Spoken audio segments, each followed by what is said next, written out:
लब्बैक लब्बैक लब्बैक या रसूलल्लाह लब्बैक लब्बैक लब्बैक या रसूलल्लाह लब्बैक लब्बैक लब्बैक या रसूलल्लाह। ताजदारे ख़त्म नबूवत जिंदाबाद जिंदाबाद।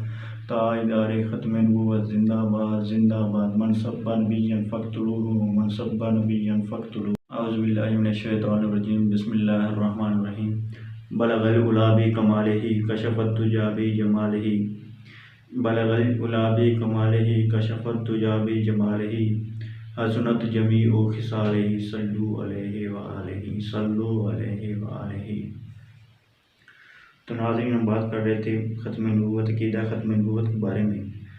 तो जिस तरह आपने मुलाज़ा फरमाया लास्ट एपिसोड में, लास्ट पार्ट में ख़त्म नबूवत में, कि कादियानियत का किस तरह उलमाए हक़ ने, उलमाए अहले सुन्नत ने उनका कलाकुमा किया, किस तरह उन्होंने उनको काटा, मतलब कि अपने अमल से, अपने कलम से, अपनी जो है सियासत से किस तरह उन्होंने काट के रख दिया था। उन अकाबरीन में जो सरे फिर शामिल थे इमाम शाह अहमद नूरानी रहमतुल्लाह अलैह थे, और मौलाना अब्दुस्तार ख़ान नियाज़ी रहमतुल्लाह अलैह और दीगर अकाबरीन अहले सुन्नत मौजूद थे। तो बात ये ख़त्म नबूवत अक़ीदा ख़त्म नबूवत की एक तहरीक चली थी 1953 में, 1953 में एक तहरीक चली थी मस्जिद वज़ीर ख़ान से अक़ीदा ख़त्म नबूवत की हिफाजत के लिए। तो उस वक्त तहरीक, उसका आगाज़ कहाँ से हुआ था? मस्जिद वज़ीर ख़ान लाहौर से हुआ था। यही वजह है कि कादियानियत के एजेंडे बार बार कभी वहाँ पे उसी मस्जिद से वही रंज वही तकलीफ़ उठाते हुए कभी उस मस्जिद में फ़िल्म की शूटिंग करवाते हैं, तो कभी उस मस्जिद में हुकूमती वज़ीर फ़वाद डब्बू चौधरी वो जो है डांस करवाने की कोशिश करते हैं, बल्कि करवाते हैं डांस। अच्छा, अब एक हफ़्ता हो चुका है उस डांस करवाए हुए को भी, तो कभी इमरान खान ने उसके बारे में नोटिस अभी तक नहीं लिया ज़रा भी, और ना ही किसी दूसरे एजेंडे ने लिया है।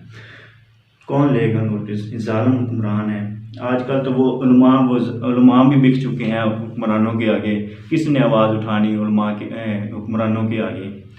तो बात यह है कि 1953 में जो तहरीक चली थी ख़त्म नबूवत की, वो मस्जिद वज़ीर ख़ान से चली थी, इसलिए वो उसी तकलीफ़ को उठाते हुए मस्जिद वज़ीर ख़ान से वही रंज का बदला लेते हैं। तो उसमें तहरीक का मकसद था, वज़ीर ख़ारजा पाकिस्तान का था उस वक्त ज़फ़रुल्लाह मिर्ज़ाई, उसको अपने ओहदे से बरतरफ़ करना था, उससे रिज़ाइन करवाना था। तो वो मंजूर हुआ। फिर 1974 में दोबारा तहरीक चली थी, वही तहरीक ख़त्म नबूवत। तो उसमें क्या किया कि कादियानियों को सरकारी सतह पे गैर मुस्लिम अक़लियत करार दिया गया। तो कादियानी उस वक्त इमाम शाह अहमद नूरानी रहमतुल्लाह अलैह ने जो कदम उठाया था 1974 की तहरीक में, उन्होंने उन कादियानियों को गैर मुस्लिम अक़लियत करार दिलवाया था। तो ये कादियानी हर दौर में, हर असम्बली में, हर हुकूमत में आते रहे हैं और आते रहेंगे, जब तक इनकी सरकूबी दोबारा नहीं की जाएगी, जब तक उलमाए हक़ दोबारा इनके लिए आवाज़ बुलंद नहीं करेंगे, तो ये आते रहेंगे। कभी ये नवाज़ लीग के दौर में निसार चौधरी की सूरत में मौजूद होंगे, तो कभी PTI की हुकूमत में ये फ़वाद चौधरी की सूरत में मौजूद होंगे, तो कभी ज़रदारी की हुकूमत में किसी सूरत में मौजूद होंगे। तो ये आते रहेंगे जब तक इनका कलाकुमा नहीं किया जाएगा, जब तक इन्हें काटा नहीं जाएगा मनसब्बा नबिय्यन फ़क़्तुलूहु के तहत।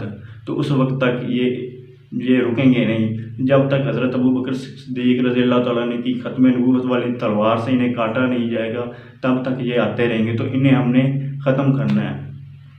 अब एक सहाबी रज़ियल्लाहु तआला अन्हु हज़रत साद बिन अबी वक़ास, उनके बारे में बात करते हैं कि हमने हमेशा सुना हुआ है कि रसूलुल्लाह सल्लल्लाहु अलैहि वसल्लम के मुजाहिदीन किस तरह हुज़ूर अलैहिस्सलाम के लिए फरमाते थे कि फ़िदा का उम्मी व अबी या रसूलल्लाह।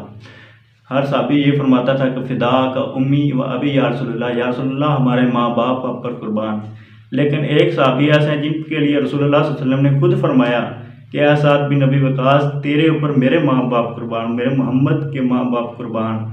तो आखिर हज़रत साद बिन अबी वक़ास रज़ियल्लाहु तआला ने आखिर क्या काम किया था जिस वजह से हुज़ूर ने फरमाया कि साद बिन अबी वक़ास, तुझ पे मेरे माँ बाप कुर्बान। तो ग़ज़वा उहद की बात है, एक घाटे के आगे हज़रत साद बिन अबी वक़ास जब मुखालिफ फ़ौजें काफ़िरों की आईं, तो हज़रत साद बिन अबी वक़ास रज़ियल्लाहु ताला ने फरमाया कि या रसूलल्लाह सल्लल्लाहु अलैहि वसल्लम आप मेरे पीछे इधर रुक जाएं, मैं आपके आगे जो भी आपका दुश्मन आएगा मैं उसके एक तीर खींच के उसे तीर लगाऊंगा। तो हज़ूर अलैहिस्सलातु वस्सलाम हज़रत साद बिन अबी वक़ास के पीछे तशरीफ़ फरमा थे। तो वो क्या करते, हज़ूर खुद उस हज़रत साद बिन अबी वक़ास को एक तीर निकाल के देते, वो तीर खींचते और सामने जो दुश्मन आता उसे मार डालते। तो हज़ूर साथ में तीर देते हज़रत साद बिन अबी वक़ास को, साथ फरमाते कि साद तेरे ऊपर मेरे माँ बाप कुर्बान, ऐसा तेरे ऊपर मेरे माँ बाप कुर्बान।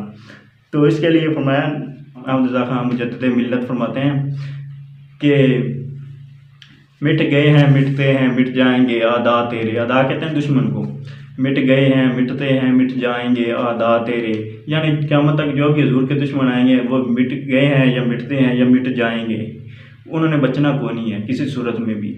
मिट गए हैं मिटते हैं मिट जाएंगे आदा तेरे, ना मिटा है ना मिटेगा कभी चर्चा तेरा, ना मिटा है ना मिटेगा कभी चर्चा तेरा। तो घटाए से किसी के ना घटता है ना घटेगा, जब बढ़ाए तुझे अल्लाह ताला तेरा। फरमाते हैं कि जब तक अल्लाह ताला आपकी शान बुलंद फरमाने वाला है, वरफ़अना लका ज़िक्रक के तहत, तो कोई आपकी शान को घटा नहीं सकता। तो इस तरह हम अगली वीडियो में हाज़िर होते हैं। ख़त्म नबूवत। जज़ाकल्लाह खैर।